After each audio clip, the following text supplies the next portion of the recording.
মাঝরাতে দেবর তার ভাবির রুমে গিয়ে চুপচাপ ভাবিকে ডাকতে শুরু করে। এমন সময় ভাবির পাশে শুয়ে থাকা বড় ভাই সাকিবেরও ঘুম ভেঙে যায়। ঘুম ভাঙতে সে লক্ষ্য করল ভাবিও দেবরের ডাকে চুপি চুপি ঘর থেকে বাইরে বের হয়ে গেল। এমন সময় বড় ভাই বালিশের নিচ থেকে ফোনটা বের করে দেখল রাত প্রায় 12টা বেজে গেছে। এত রাতে দেবরের রুমে ভাবি কিসের জন্য যায় সেটার বোঝার বাকি রইল না।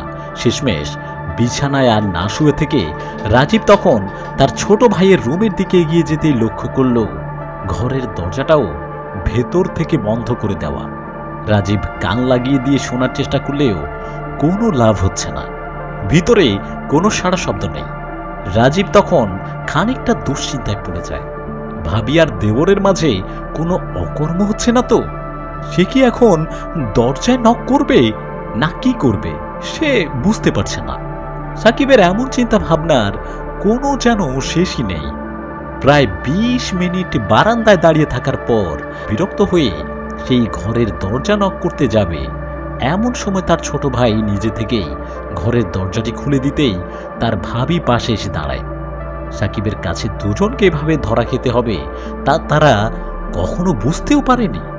এমন সময় তারা একে অপরের দিকে তাকাতেই সাকিব তাদের কাছে এসে হাততালি দিয়ে বলতে শুরু করলো, আরে বাহ, আপনি মাঝরাতে আমাকে ঘুমিয়ে রেখে এইখানে এসব করে বেড়ান তাই না?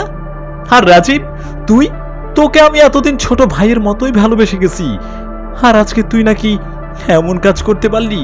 ছি ছি ছি, তোরা যে আমার কাছের মানুষ এটা বলতেই আজ আমার লজ্জা লাগছে। দেবর তখন ভাবির উদ্দেশ্যে বলল, আরে ভাবি, ভাইয়া এইসব কি বুঝতে পারলো? আমি তো কিছুই বুঝতে পারছি না, তুমি ভাইয়াকে বুঝিয়ে বলো।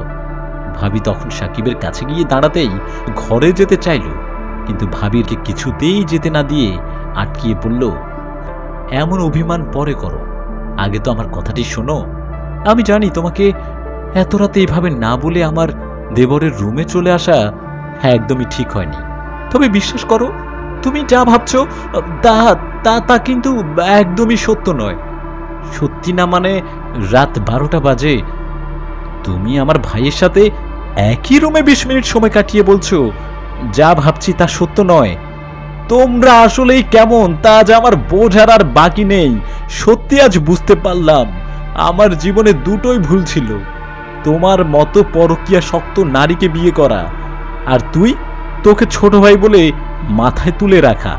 সাকিবের এমন সব কথায় ভাবি এইবার বেশ বিরক্ত হয়ে সাকিবের হাত ধরে দেবরের রুমে নিয়ে যেতেই সাকিব লক্ষ্য করল রুমটা বেশ সুন্দরভাবে সাজানো। তাছাড়া অন্য দিনের থেকে আজ রুমটাকেও বেশ স্পেশাল মনে হচ্ছে। ভাবি বলল, এই দেখো এইসব কি, আজকে তোমার জন্মদিন, তাই তোমার এই জন্মদিনটা ভালোভাবে সেলিব্রেশন করার জন্যই মাঝরাতে আমি আর দেবর এই কাজ করেছি। আমরা রুমের মাঝেই 20 মিনিট যাবত কি করেছি জানো?